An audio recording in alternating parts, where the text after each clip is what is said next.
ഉണ്ടാകണം? ബോധം, പ്രിക്കോഷൻസ് ഉണ്ടാകണം. എന്താണ്? ഒരു മുന്നൊരുക്കം ഉണ്ടാകണം, നമുക്കതിനെക്കുറിച്ച് ജാഗ്രത ഉണ്ടാകണം. അത്ര ഉണ്ടെങ്കിൽ പരിശുദ്ധാത്മാവിൻ്റെ ജീവിതം ഈസിയായിട്ട് നമുക്ക് ജീവിക്കാൻ പറ്റും.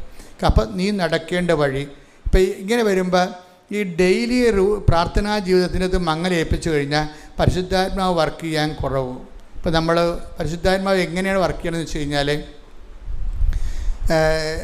വിശ്വാസ പെട്രോൾ പോലെയും ചില വണ്ടികൾക്ക് നമ്മൾ ഒരു വർഷം കൂടുമ്പോൾ വണ്ടിയുടെ ഓയിൽ ഒഴിക്കത്തില്ലേ, അതാണ്.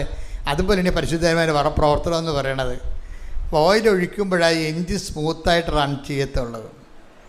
അല്ലെന്നുണ്ടെങ്കിൽ കുറച്ച് കഴിയുമ്പോൾ തേയ്മാനം കൂടും, കുറച്ച് കഴിയുമ്പോൾ ഇടയ്ക്ക് വീണ് പോകും, പിന്നെ അത് വിൽക്കാനേ പറ്റത്തുള്ളൂ.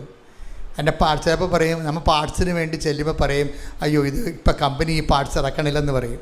നിൻ്റെ കാര്യത്തിൽ തീരുമാനമാകും, ആ വണ്ടി പോയി. അതാണ് സംഭവം.